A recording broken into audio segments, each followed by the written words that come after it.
Okay, hello and welcome to today's presentation on the ROI of net zero and high performance buildings. This program is being presented by AIA Baltimore and our Committee on the Environment and Resiliency and ULI Baltimore. We also have AIA credits available. There's one LU available here. So if you take a look at the chat, my colleague Olivia will be sharing a link that you can sign in to get those credits. You keep in mind that you have to sign in to get that one credit today.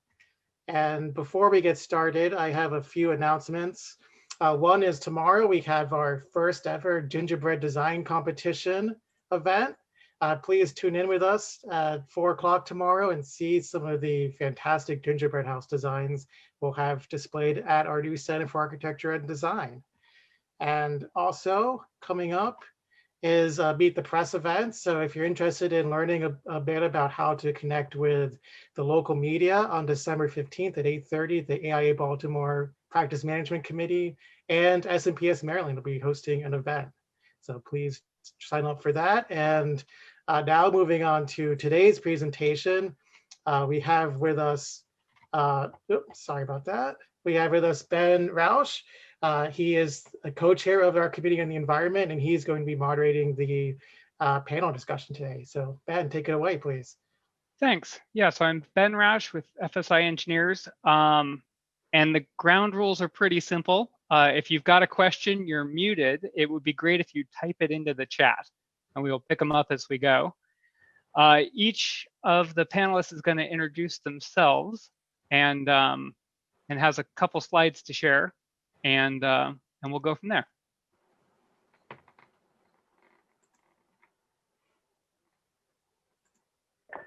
Good afternoon, everyone. I'm Pete Zadaretsky with Bizzuto Management Company. And thank you, ULI and AIA, for having me here today. Next slide, please. So a quick comment, a couple comments about our company. So I am, again, VP of Sustainability for Bizzuto Management Company, part of the Bizzuto Group. Here's a glance kind of at our managed portfolio. This is numbers are actually a little bit higher than what you see, but we're Greenbelt, Maryland-based family company, 35 years old, have 265 communities up and down the Eastern Seaboard, roughly 80,000 units, and a bunch of retail as well. Next slide, please. Also a part of the Bizzuto Group is Bizzuto Development.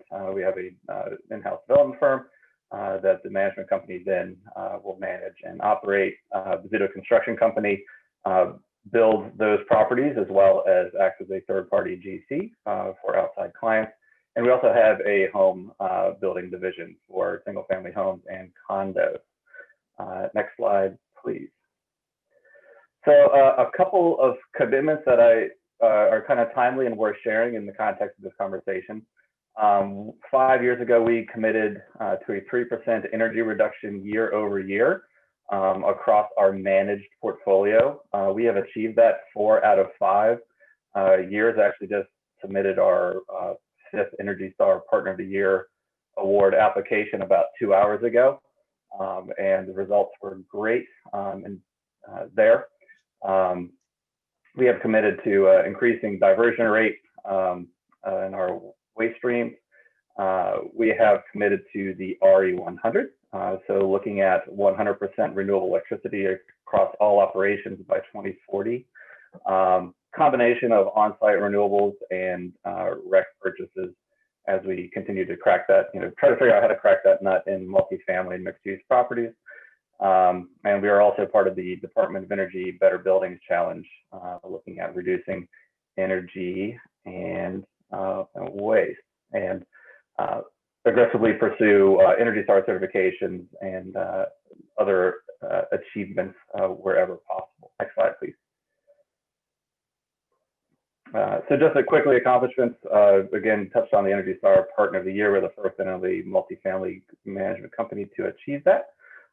We are pushing 100 Energy Star certifications since it became available to multifamily in 2015. And really started diving headfirst over the last couple of years into green and healthy building certifications such as Fit Well and Well. And next slide, please. One more. And so I wanted to share this one to kind of give the current landscape in which Bozzuto operates. We are a third-party fee manager with 80 individual client groups that we manage properties for, many of which are institutional investment funds. So looking across our portfolio, we have significant jurisdictional mandates and ownership mandates for driving not only energy efficiency, but ESG metrics across the board. And so that is really, shifting how we view operations and design at our company. So with that, I'll hand it over to the next panelist. Thank you.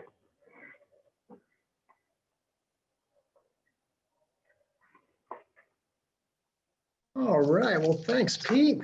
I'm Ryan Schwabenbauer. I'm the Director of Sustainability at St. John Properties. They're very happy to be here today and speaking about net zero, because I think as I think of organizations in the area that can work towards achieving net zero, I think we have them here. We have ULI and we have the AIA. There's no better place to start on this mission. A little bit about myself. I've been at St. John Properties for 4 years. And overall, I got 15 years of lead in sustainability experience. But my background's in finance, and I'm kind of stricken with the fact that I had this passion for sustainability, but my mind, it thinks in finance, it thinks in business management, and it's kind of interesting because I can see a lot of value out there in this space, in this high performance building space. And one of the things that's important is that we make sure that we look at that long-term value. Net zero, net zero, I don't even like the sound of net zero. I like net positive, sounds better. I mean, if you're going to get to zero, you might as well just go a little bit further and get to net positive. I would like to say that right now our company's working towards that, but it's a far out vision. So but high performance building, I see the value in that, and I'm encouraged to start looking towards the net zero, net positive space. Next slide, please. So St. John Properties, it is, I'm happy to say that I've had some sustainability success here. We're able to do a lot. It's a 50-year-old, well, it's coming up on 50 years. We're going to be a 50-year-old company next year. The majority of our commercial and warehouse and office and some residential holdings, I'd say 80% are in the Maryland, DC area, and we've spread out across the country. I'm very proud to be the #1 best place to work in Baltimore. Just got that award, and hopefully sustainability played a part in that. Move on to the next slide, please. Our sustainability program, I would say that our sustainability program, it's only about 10 years old when it got launched, and we've hit, I think we've hit some nice pace lately. We started doing LEED certifications on our new construction, and pretty proud last year to hit 50 LEED certifications, and we're looking at numbers here. So 50 LEED certifications, we celebrated that, but just a few weeks ago we hit 80. So if you look at that timeline, we're really moving fast, and it also most of the certifications are managed in-house, although a lot of partners have contributed to get us to where we are today. And one of the things that having some sustainability background in-house, it really affects our existing buildings as well, because our new construction, we have a sustainable type of process to go through, based on LEED, which is our framework. But I think our existing buildings probably benefit the most because, most of our properties are existing buildings. They're not part of that that 50 or 80 certifications. The majority of our portfolio is existing buildings, and they need some help too. So it's helpful to have that presence. And one of the ways that we've found this recent success and is what I call, like, we start with a project, and because we have a similar building type, and it ends up turning into a process. We're looking at every building is more of a process, a sustainable process. But one of the things that I'm challenged with is to make sure that we kind of arrive at a purpose. Like, how do I make sure I instill in my company this, as we have these achievements, how can I show that purpose? How can I make every one of my company feel that same purpose? And that's what I'm pushing towards right now. Well, looking forward to this panel, everyone. All right, so we're having a little bit of an interesting time because Kristian is having some tech issues. So we're gonna scroll through these to Marta, and then we're gonna come back, I hope. All right. Well, thank you, Ben. Thank you to AIA Baltimore and ULI Baltimore for having me today.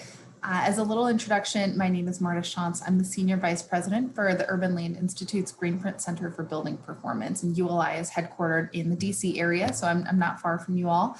And you likely know this, but just to level set, ULI is a real estate industry group, global. We've got over 45,000 individual members worldwide, with the mission of the responsible use of land and sustaining and thriving communities.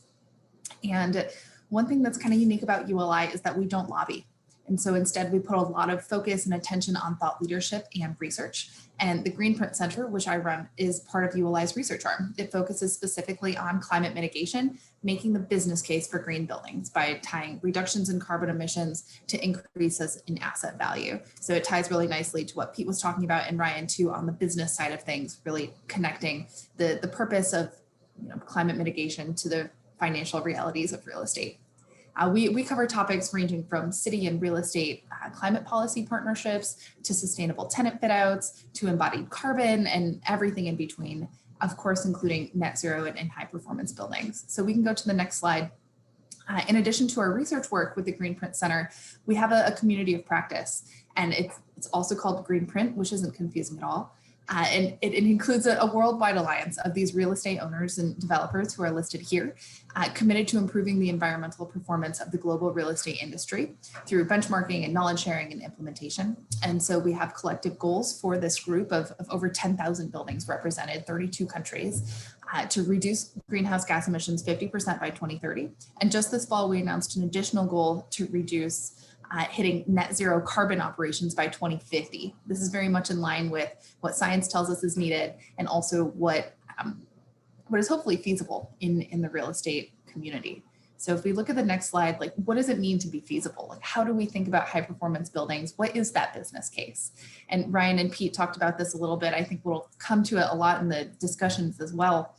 I like to start by talking about reducing risk, because high performance buildings, like, that can include anything from securing a long-term lease with an excellent credit anchor tenant, making sure that your building can withstand a hurricane, or preparing for city policy incentives that may affect your building so that you're proactively ready, avoiding building obsolescence, preparing for investor demand. Like, reducing these risks helps attract investment, helps get good insurance premiums, and can roll up into a lot of different value adds for your building and your portfolio. And that's the way we like to think of it. The next item on the business case is the most obvious, perhaps. There's a direct business case for reducing your costs and expenses because you are being more energy efficient. So that also can be the reductions in the cost of labor and materials. If you don't have to change out your light bulbs as often, if they're LEDs, that can be thinking about reducing operating expenses on your utilities with energy and water and waste. All of that rolls up to improve your operating expenses, which ties to your net operating income being better and increasing your asset value. So that one is perhaps the most obvious, but not the only one, because while costs are important, revenue is maybe more important. And so when we think about revenue, we think about how to make your product or your asset better than the one next door. It's this competitive edge to attract more tenants and reduce your vacancy. It's to attract higher rents because of more quality spaces, which I admit during COVID may have some adjustments there. or just to win the competitive bid for an attractive development. If you can say that your building that you plan to develop is more sustainable than your competitors, there's a way to continue maximizing revenue thanks to sustainability and high performance opportunities. And lastly, another element of the business case for high performance buildings is just saving time and money. A lot of times, if you are working on a high efficiency or high performance sustainable building, you can sometimes get your permits faster with the city. You can sometimes get development incentives that improve your asset value and your development yield. And so those incentives and those efficiencies not only help on the sustainability side of things, but also just the operational internal workflow. Now, Greenprint members have found that reducing carbon and driving energy efficiency in real estate portfolios, it just makes good business sense. And so we like to drive that over and over again. But also, we know that sometimes it's not enough. And the title of this webinar as well, it talks about net zero and high performance buildings. And net zero, even as Ryan mentioned, it's newer, but it's still doable and it's achievable. And Greenprint set a goal for its Greenprint members to achieve carbon neutral operations net zero by 2050. So we can go to the next slide and think about how we look at that, because everyone has a slightly different definition of net zero. We set this goal in the fall. And the way we look at it is that it's a portfolio is net zero if it overall has zero carbon emissions. And so that includes offsetting existing emissions with renewable energy, off-site renewables and renewable energy credits and the like. But first and foremost, starting with energy efficiency, because again and again, even if it's not the most exciting, it is the most impactful and the most financially wise when we think about buildings and performance and the financials there. Then we think about on-site renewables to bring all of that local impact to reduce carbon emissions. And then we start thinking about green utility power and building electrification, which is a trend and a theme that we're seeing more and more, not just in California, but across the country. And then we start thinking about how else do we balance that energy usage and carbon emissions, and that's with offsite renewables, renewable energy credits and offsets.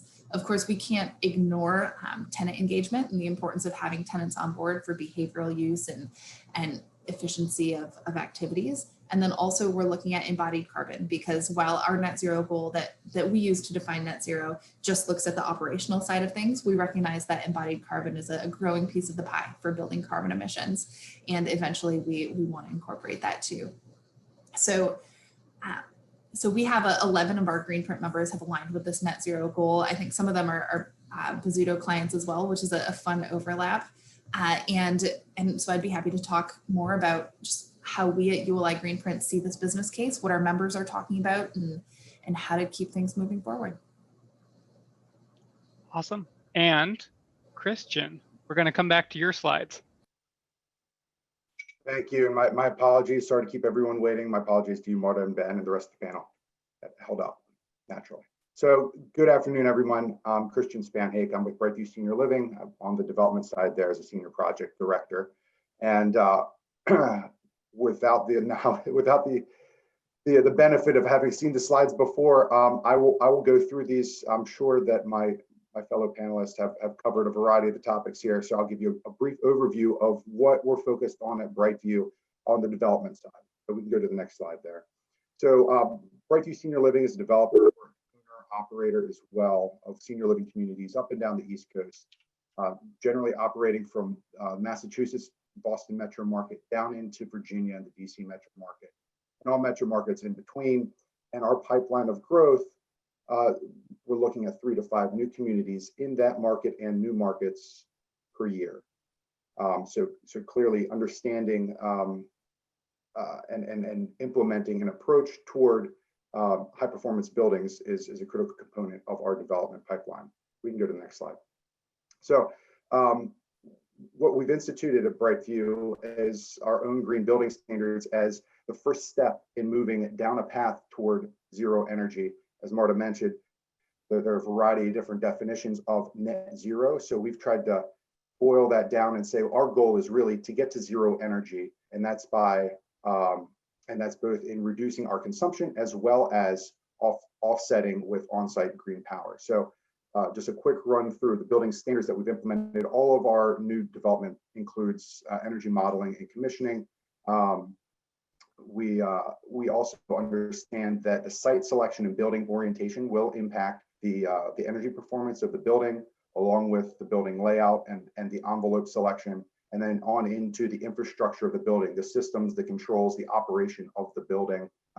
That's the mechanicals and the lighting systems, everything that goes in there.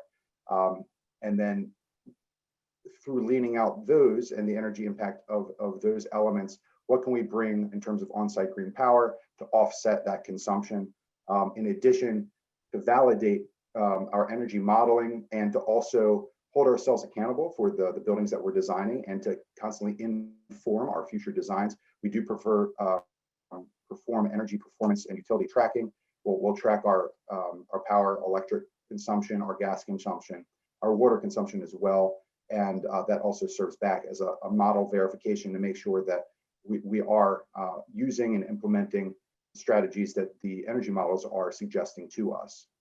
That leads to the next slide, where we're working with a variety of different consultants, FSI being one of the ones that we've partnered with most recently on a variety of our Brightview communities and to develop our energy conservation measures. So we'll go through, once we have an idea of the building orientation, fast forward into when we're really looking at the actual components that are going to make up this building.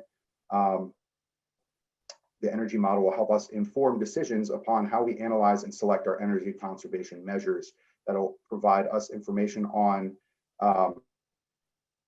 both the simple payback period, the return on investment, so we understand if we're investing in something, when we expect that return on investment will pay itself off, and help inform our decisions. We're operating in a very tight materials and labor market. It's kind of been that way for the better part of a decade now. And so the decisions, the money that we have to make decisions with, we need to make the most informed decisions that we can. That being said, once we identify those, we're also pursuing all of the available incentives that are out there, whether that's federal, state, local, through municipalities or counties, as well as utility incentives to offset that upfront cost that the development is going to have to take over and absorb into our underwriting budget. That's going to pay itself out as we turn the community over to our operating team. We can go to the next slide. So as I mentioned, costs, some of the challenges that I think we're all facing. Cost is a big one. What is the return on investment? What's that payback period look like? How does that fit into our underwriting pro forma? What are the available incentives that currently exist? What legislation is in the works that could help promote future development? And I would say that one of the challenges there is we need it. Solar would be an example where a variety of the incentives that came out 10, 15 years ago have now expired. And so we need a new concerted effort to help implement those incentives so that the technology can be purchased, and the technology, if it's being purchased and being used, will continue to evolve. We can go to the next slide then. And so the next steps, as we look down the path, where are we trying to get? Really trying to find opportunities where we can incorporate on-site renewable energy, that's solar, PV, and wind, ground source, geothermal as you get maybe further up north and maybe not necessarily in this geographic region, cogeneration, which is combined heating and power, seeing opportunities there. Again, there is significant upfront costs that the development is going to have to absorb. So making sure that there are incentives that can help offset that, and we're justifying for our underwriting team the return on investment. We'd love to get to a point where we are zero energy, net zero communities. And then as we pivot really very quickly here, I heard on NPR yesterday, we've got the 30 for 30 challenge of maintaining land conservation of natural wildlife, carbon accounting, and as Marta mentioned, zero embodied carbon, what your operating team looks like in terms of how they're handling carbon. That's really ultimately where we need to go as well. Alrighty. Nathan, will you turn off the slide deck? Perfect. So that should be a pretty good introduction to where everybody is. And I'm going to jump into questions. I also just put it in the chat for folks to put in their questions if they've got them. So I'm going to start with what I think is kind of a fun one, and this is a developer specific, so each of you speak to it. What sustainable design features are you looking to fit into every building project you do? And any of you can take that.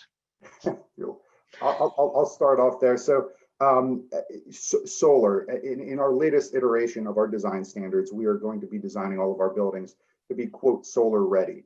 So depending upon what incentives might be available for a community in Virginia versus Columbia, Maryland versus Boston, Massachusetts, the incentives might dictate if we're actually able to afford to get the solar in, but we are building our buildings with the infrastructure such that if and when we have the funds or legislation allots us the ability to, we can install solar. So our goal is to have solar PV on each and every one of our communities pipeline moving forward. Awesome. Solar is a big one for us as well, not only in our development company, but our management side as well. You know, one of the things that we are wrestling with in multifamily, especially for Bozzuto, which is primarily Class A plus, is, you know, that competing roof space for, you know, the rooftop dog walk and, you know, Instagram perfect, you know, rooftop terrace and stuff like that. So, you know, how do we kind of make happy with delivering extraordinary places and experiences with, you know, these net zero opportunities and commitments, and you know, pairing that with battery and stuff like that. We have lots of load shedding opportunities, I think, throughout our portfolio, and you know, how do we get involved with that, and then, you know, engage our resident base around it and make it something that is part of that narrative of living at that property and being at a Bozzuto community. And then real quickly, you know, something that we're dabbling with through a lot of our third-party clients is some of this really fascinating and fantastic smart building tech, where we have little sensors on every motor and fan and pump in the building, and we know exactly when something is going out of phase, or, you know, it's proactive fault detection, and you know, what that can do for not only energy efficiency and water efficiency, but resource management, you know, service manager time and energy service contracts, you know, resident disruption, catching leaks before they become catastrophic.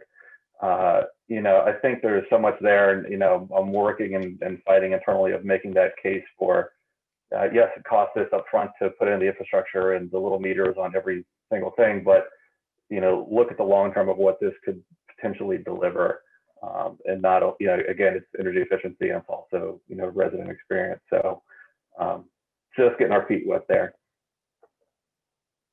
And then I'll kind of echo a little bit of like what Kristian was saying about the solar ready, and not necessarily just solar ready, but I'm also looking for any opportunity to build our buildings in a way that they can be upgraded, and they can be, you know, and also they ongoing types of commissioning activities and monitoring activities like Pete had mentioned.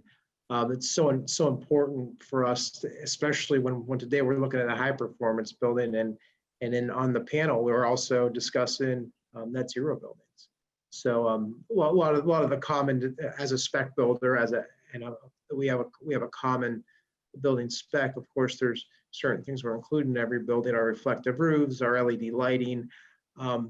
But what keeps me the most interested is, one, to be able to monitor those buildings as they turn into existing buildings, and then also our ability to simply upgrade, not have to tear up parking lot, not have to tear up roofs, and find a roof penetration we want for solar on each building.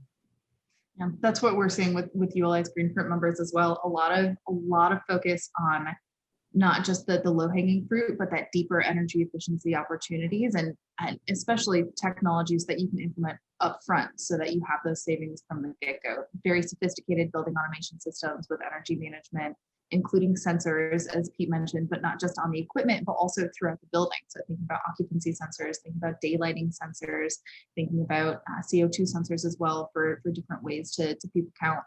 That is all tying into this smart building future.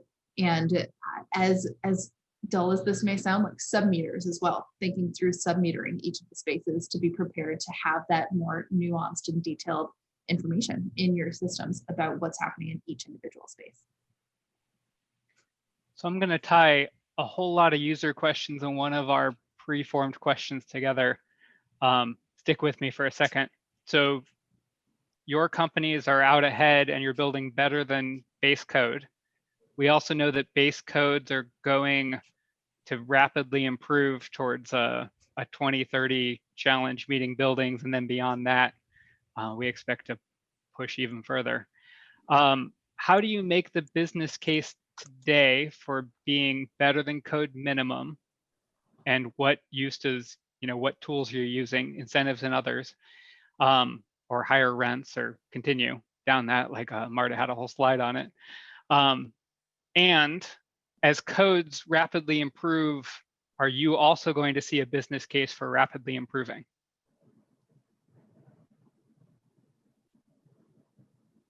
We're seeing a lot of this tied to risk. The idea that if you create a building meeting code minimum now, it may be obsolete in the future. No tenant's going to want to occupy it. No investor is going to want to buy it. It may become a stranded asset of sorts in that sense. And so while that's a little more of a qualitative case, it's very much part of the dialogue in getting folks to pay attention to the value of sustainability. Yeah, I would agree with that. I mean, as a long-term owner and operator of all the communities that we develop, we want to be building as efficiently as possible. We have a unique model where we aren't sub-metered per apartment. Our residents, their consumption is included, and perhaps that needs to evolve over time. To Marta's point about sub-metering, but right now that's currently it is. And in order for us to develop a portfolio that will sustain in value, we need to constantly be developing and operating as efficiently as we can. So as part of our base code, this been with our business standard is to develop at least, our target is at least 15 to 20% more efficient than the dictating code. So that way we know in that 3 to 5 years, this code increases roughly by 15, 20% more efficiency. We know that we're ahead, and that during that period of time, that 3 to 5 years, there will be technologies that come out that enable us to move the needle further. 10 years ago, we were just starting to talk about how affordable LEDs are. It's a slam dunk. It's low-hanging fruit now. Anything to add, Ryan or Pete? I'll borrow, some talking points that I've actually gleaned from ULI, and are we, what's our exit strategy, right? It's one thing to build to code, but if it's a 5-year hold or something like that, is this going to be a attractive asset, not just physically, but energy performance, and how the NOI of how the building is run impacts the asset value. Looking at shifting landscapes again, with, for instance, Washington, D.C.'s building energy performance standards, New York City's carbon, local, carbon reduction, local law 97, Berto in Boston, this is happening. It's happening locally, it's happening nationally. Are we going to be prepared for changing, operating mandates in a couple of years? So, it behooves us to be paying attention and, factoring this in as part of our development and operations process. From my perspective, and from a company like St. John Properties that develops and builds and owns and manages these companies, or all of our buildings rather, it's a 30, maybe to 50-year investment. So for us, it makes sense to build what makes sense versus keeping yourself just above code. Got it. So along that line, how do you make the financial case to your board, your president, whoever is signing off on final budgets, that you're going to build beyond code minimum I understand the longer term holding and selling of buildings, but the day one ROI, how does that work for you? And I'll jump back in. I mean, from our perspective, again, this is a 30 to 50 year asset. And what are we doing? What are we building for? We're building that to house people generally. I mean, generally office. And if we start looking at incremental costs, especially as a long-term holder, that incremental cost for green building strategies, I think might give us our best return. So to cut that out is cutting our best return out of the whole pie. And kind of taking it onto the ongoing revenue side, people, all the businesses that we house, I mean, their employees cost, at least 10 times more than the buildings themselves. So for us to try to, be competitive on rents, that's always something that we need to do. But really the value proposition to our tenants is if we have a better, safer building, better air quality, it makes a lot of sense that the people cost is so much higher and so much more at stake there. Yeah, I would say for us, one thing that, I'm not intimately involved in the development side of business, but one thing I harp on over and over again is, the resident experience. If you go to Bozzuto's website, we talk about sanctuary, we talk about, again, extraordinary experiences. So, when it comes to designing and developing a property, that glazing, that insulation, yes, maybe it's getting its lead points, but it's also, providing thermal and acoustic comfort, doing LEDs instead of halogen track lighting, how many less invasions of that residence space by maintenance can we, take off the board, Energy Star rated appliances and that sort of thing. So, really try to tie it back to like, this is, who we are. Let's not look at it through the lens of sustainability. This is core to who we are. I mean, if you're making the case to the C-suite, the other thing to keep in mind is just the competitor peer set, where if there are peers or competitors in the market who are doing these sustainable improvements and showing that sustainability leadership and your firm isn't, you are already at a disadvantage. So thinking about that competitive edge and staying with the market is another piece that's pretty valuable to those big decision makers.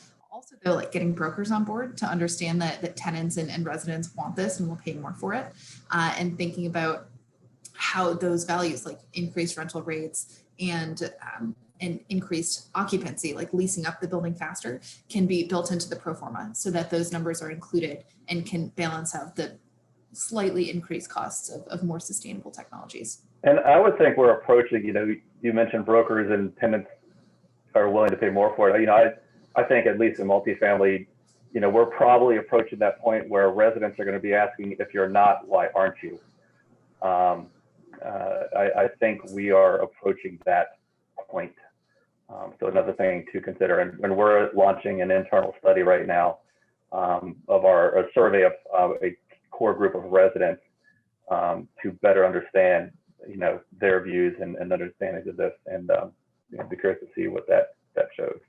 Yeah, we do that at Brightview as well, Pete. We do the feedback sessions with our residents, also with associates, and that informs a lot of the decisions we make. And it was with regard to pursuing, we'll use LED lights, for example. You mentioned the invasion of privacy going into someone's home. In addition, it's the workers' comp claim when your maintenance guy slips off the ladder in the hallway, and the time that it's going to take this person that has a salaried position or an hourly position and has got to go swap out bulbs coming down the hallway 2-3 times a week. That's dead time. That's you spending money you will have paid for LED in a month. I would like to bring up how, with that beautiful, fixture in our, lofted ceiling lobby, how's that going to look with a scissor lift in it twice a month? And that changes the conversation pretty.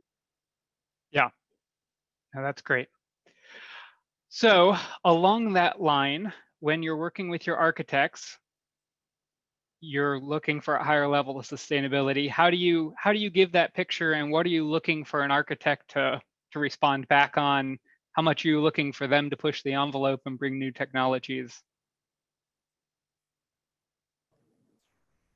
From my perspective, kind of the way that we run it is I like the architect to come with everything they got to make this building as good as possible, and then we would whittle it down from there. Some things aren't going to make financial sense for our goals, but I think holding back is I don't think that's going to be helpful anymore. Yeah, I'd agree with that approach, Ryan. We jump out and we want the architect. We work some fantastic architects and green building consultants, and we want them to bring everything they're working on. We want to understand what the innovation is, where it's coming from, where we're going. And then the budget's the budget, and that's going to drive some decisions.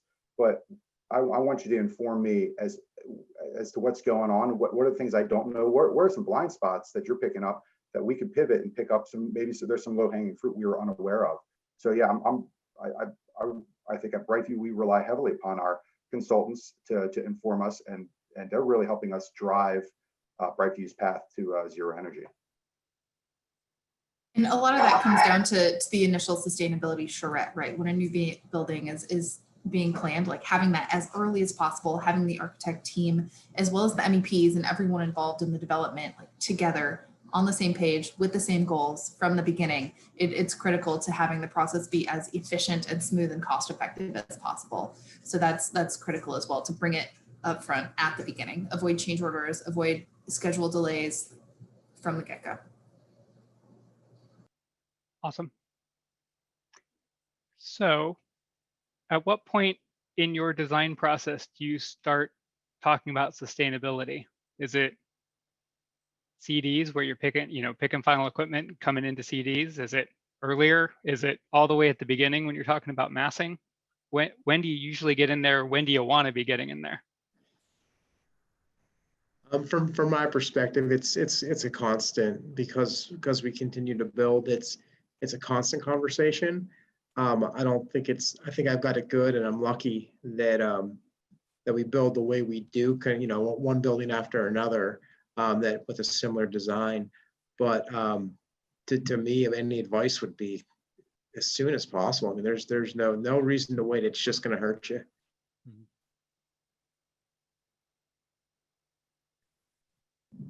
Kristian, there you are.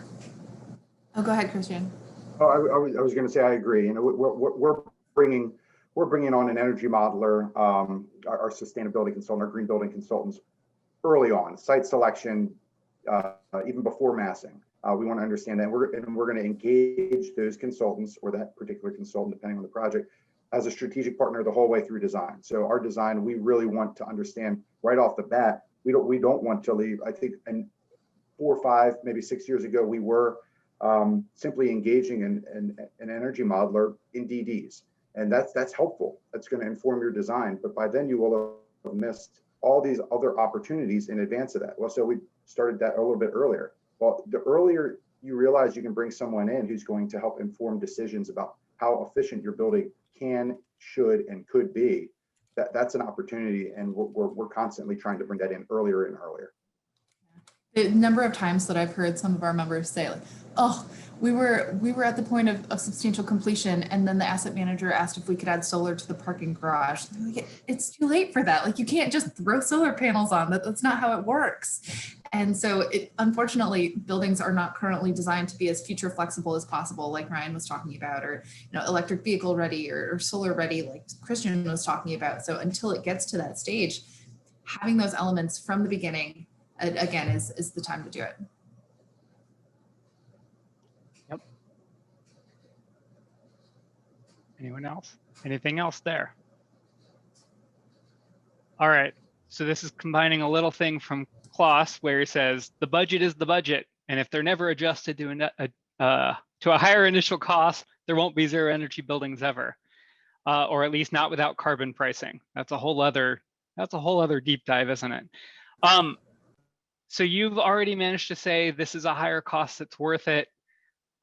what is holding you back from the next steps? What are your next steps forward? What's stopping you? Is it budget? Is it something else? Is it technical feasibility towards your steps towards zero energy or energy positive, as Ryan said?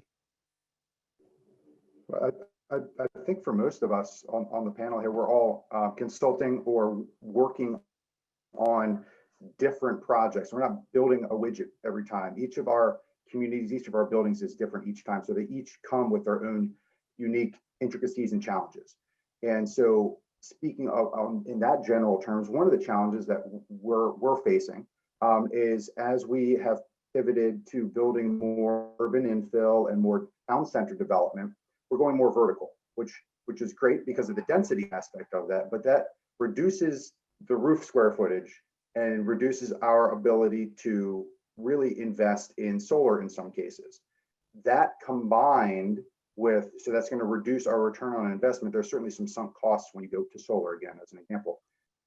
Available incentives and the level of technology, and that's where I was saying in my quick run through intro was if we are investing in both incentives for these technologies, the purchase of these technologies, as well as the scientific research for these technologies, they will improve. Until that happens, it's going to be a slow trudge to get forward to the point where where solar becomes a low-hanging fruit. It's just the type of buildings we're building.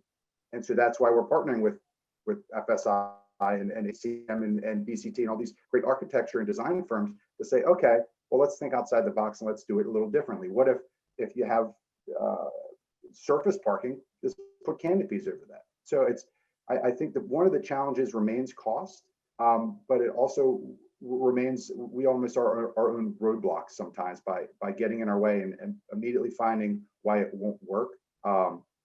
That's just one initial thought that came to mind, because these are unique projects. Every single one's a little bit different. Yeah, speaking of the budget is the budget quote, it's tough, right? Real estate is slow to change, very risk averse. I mean, no one really likes change. So it's tough to get folks on board with sustainability and these innovations and potentially added costs who just aren't used to it. One thing to think about, though, is how supportive cities are being right now when it comes to advancements in green buildings. A lot of them have some great incentives, whether it's tax abatements or permitting fees reduced or increased FAR. There are a lot of different ways that cities are incentivizing this that can also be built into the budget to drive those costs down. And then on the other side, cities are putting out some big carrots, like Washington, D.C., for example, is planning to have a net zero building code starting in 2026. That is 6 years away. And so for building developers and owners to think about that, like, oh, well, maybe I should plan for that. Maybe I should figure out what that means and what that looks like on my costs and budget and be prepared. And so if folks are ready to prepare for those sticks that the cities are putting out, this is a way to think about that. Yeah, we're certainly nudging our clients and internal development companies to take advantage of these grants. You know, we have a couple of clients again that are ULI Greenprint members. You know, they're institutional investment funds. They are not going to be taking massive risks, you know, throwing their, you know, all the money at these projects with, you know, potentially unproven or, you know, unknown results for, you know, multifamily, for instance. But you know, we've got a Heitman is a client of ours. They just made a mega commitment to you know, net zero carbon, I believe, by 2030. And you know, I know the sustainability team is 2 people. They oversee a global portfolio, but you know, my team found out about a NYSERDA program for incentivizing you know, a retrofit feasibility study for electrification of multifamily buildings. And so you know, we are, you know, proactively identifying these opportunities to just understand, you know, what does this look like on paper? Can we do this now? Or, you know, is this a, you know, 2, 3, 5 year view? But just to echo those, you know, Marta's comments, I think that those pools of funds and the celebration of achievements, and, you know, that nice sort of thing is like a $200,000 study that can turn into a multi-million-dollar grant to actually pursue those projects. So, obviously it's not going to be available everywhere, but it helps start to move the needle and make those case studies and to show that it can be done in different markets with different building types. I'm all for it. And like what Pete says, timing. It's timing. So what I think at this point is the market enjoys a net zero building, a net positive building, but the market doesn't demand it. And it seems like that's changing quickly. So I think from my perspective, I just needed to prepare my company that this is going to happen. Let's start looking in advance, kind of look at our design. And I'm not sure what that's going to look like, but that's kind of what I'm learning from this conversation today. Awesome. So there is we got 8 minutes left and we have a lot of really good questions coming in now. Are there any technologies that you've looked at that you really, really want to do and just can't see working for you?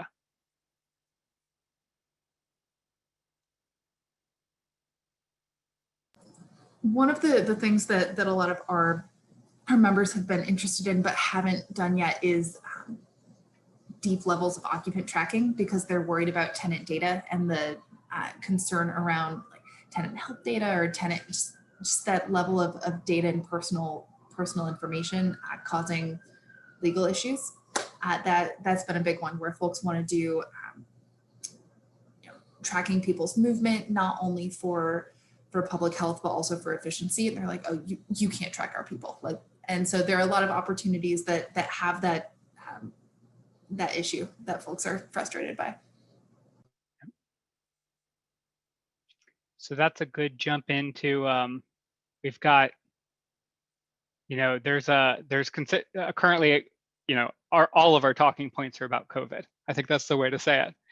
And in light of COVID and as it intersects with sustainability, do you see it as a yes and or more of an either or choice? You have to choose one or the other. You've got so much budget, or yes and we can do it in a sustainable way.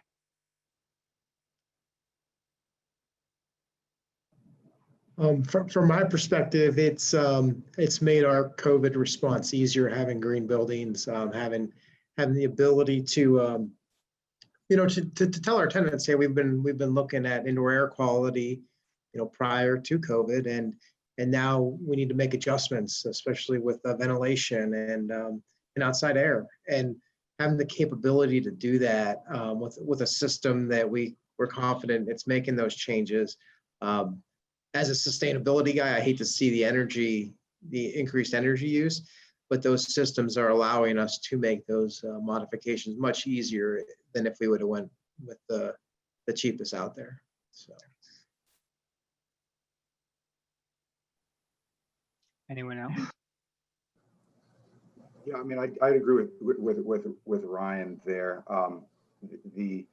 And this is something that we will continue to investigate on our new builds is how can you account for the additional ventilation, the additional antiviral approaches without incurring additional energy consumption?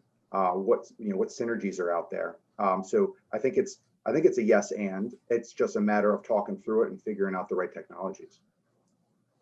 And we're seeing from the real estate community, if anything, folks are just doubling down on their commitment to sustainability. They want to show that that they are committed, that they are here for addressing their responsibility on climate change and the like, kind of that social side of things, while still thinking about optimizing energy efficiency for empty buildings, thinking about how to handle on the multifamily side, just increased occupancy all the time, and just being thoughtful about all of these new challenges that COVID has brought beyond the health ventilation piece, just how to handle this new normal. Yeah, I mean, I'm looking at, are we going to have these big club rooms with pool tables and stuff like that, and the communal gyms? One thing I'm excited about is, can we better integrate, fresh air opportunities with operable windows and more operable windows in amenity areas and management offices and stuff like that, and make that part of the conversation. And one thing I'm a little hesitant about is I'm all for operational changes. I'm concerned about making commitments and having residents be like, I got sick in your building, I thought you were fit well. How do we approach that so we're communicating these things appropriately and effectively without over promising? So something we're wrestling with, and I think folks in the industry are as well. Yeah, across all aspects. All right, I think we got one more, maybe two. As you're looking at sustainability, how do you interact with your tenants, the actual occupants of the building? We've got a saying over in the energy modeling world, tenants, they might not make your energy savings, but they'll definitely break it. So how are you interacting with your tenants? What information are you providing them? What information are you gleaning from them as you look sustainable now? And where do you see that going in the next decade or so as we take those big steps? The area with tenants that ULI likes to focus on through our Greenprint program is at the point of fit out, because that's where the biggest opportunity is to bring in energy efficiency and sustainability overall. Behavioral is important, and engaging tenants throughout is important to keep that persistence of savings, as we've talked about a good bit. But we really focus at the fit out and trying to encourage more collaboration on that front. Yeah, we really need to set our residents up for success. Again, with Energy Star rated appliances, LED lighting, sensors, Wi-Fi enabled smart thermostats, well insulated, windows and doors, because our residents who are paying their own individual utility bills, 19 times out of 20, they can have their windows open and blast the air conditioning all day long if they want to, and we can't do a thing about it. So, how do we nudge them in the right direction?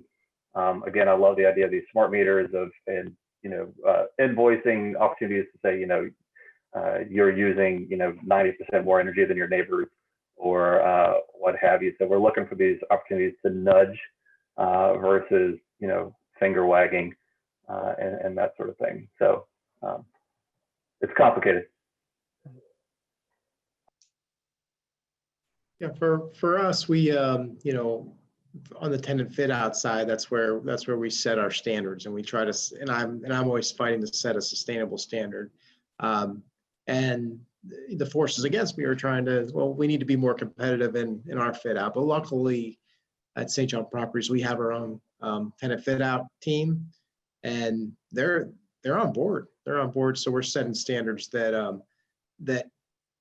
When we're coming out of the box, we give them a reasonably sustainable solution, and then we also have some lease provisions that require it also for them to continue down that path. All right, so speed round, and then we're going to call it a day.